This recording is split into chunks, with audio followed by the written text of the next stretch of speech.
ఘాజీ చాలా రోజులుగా ఫిల్మ్ ఇండస్ట్రీలో హల్చల్ చేస్తున్న పేరు. ప్రీమియర్ షోస్లోనే ఫుల్ పాజిటివ్ టాక్ తెచ్చుకొని మరోవైపు రిలీజ్ అయ్యాక కూడా హిట్ టాక్ తెచ్చుకున్న ఘాజీ మూవీపై స్పెషల్ స్టోరీ. మామూలుగానే టాలీవుడ్లో ప్రయోగాలు చాలా తక్కువ చేస్తుంటారు. అందులోనూ యుద్ధ నేపథ్యంలో వచ్చిన సినిమాలు వేళ్ల మీద లెక్క పెట్టొచ్చు. ఏదో ఒక వార్ సీన్ క్రియేట్ చేయడం తప్ప కంప్లీట్ యుద్ధ వాతావరణంలో అయితే సినిమాలు రాలేదు. ఇప్పుడు ఆ ప్రయత్నమే చేశాడు డైరెక్టర్ సంకల్ప్ రెడ్డి. 1971వ సంవత్సరంలో పాకిస్తాన్, తూర్పు పాకిస్తాన్, పశ్చిమ పాకిస్తాన్లుగా విడిపోయి తూర్పు పాకిస్తాన్ స్వాతంత్ర్యం కోసం చేస్తున్న పోరాటంలో భారతదేశ ప్రమేయం ఉందని అనుకున్న పశ్చిమ పాకిస్తాన్ భారత్ను భౌగోళికంగా దెబ్బతీయాలనుకుంటుంది. ఈ నేపథ్యంలో భారత నావికాదళానికి చెందిన ఐఎన్ఎస్ విక్రాంత్ను సముద్రంలో కలిపేయడమే టార్గెట్గా పాకిస్తాన్ నేవీ చేపట్టిన మిషనే ఘాజీ.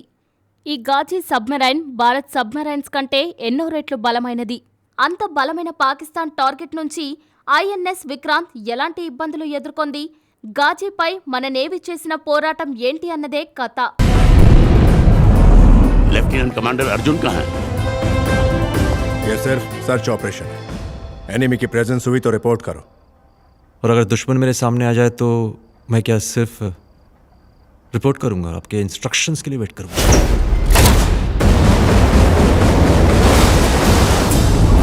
లెఫ్టినెంట్ కమాండర్గా అర్జున్ వర్మ పాత్రలో రానా కెరీర్ బెస్ట్ పర్ఫార్మెన్స్ ఇచ్చాడు. రూల్స్ను బ్రేక్ చేస్తుంటే కెప్టెన్ను కూడా ఎదిరించే క్యారెక్టర్ను రానా బాగా పండించాడు. ఈ పోరాటంలో మెడల్స్ ఉండవు, గుర్తింపు ఉండదు.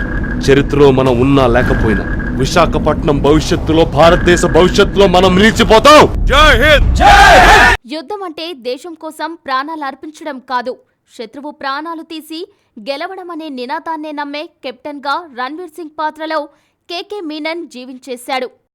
ఒక్క మాటలో చెప్పాలంటే సినిమా మొత్తానికి హైలైట్ కేకే మీనన్. కెప్టెన్ మాటను వినే పాత్రలో అతుల్ కులకర్ని చాలా బాగా చేశాడు. తాప్సీ పాత్ర చాలా చిన్నది. ఏదో హీరోయిన్ ఉండాలి కాబట్టి తాప్సీని తీసుకున్నారు తప్ప అసలు కథతో ఆమెకు ఏం సంబంధం ఉండదు.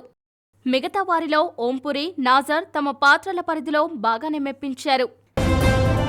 ఎట్టి పరిస్థితుల్లో ఫస్ట్ అటాక్ మనం చేయకూడదు.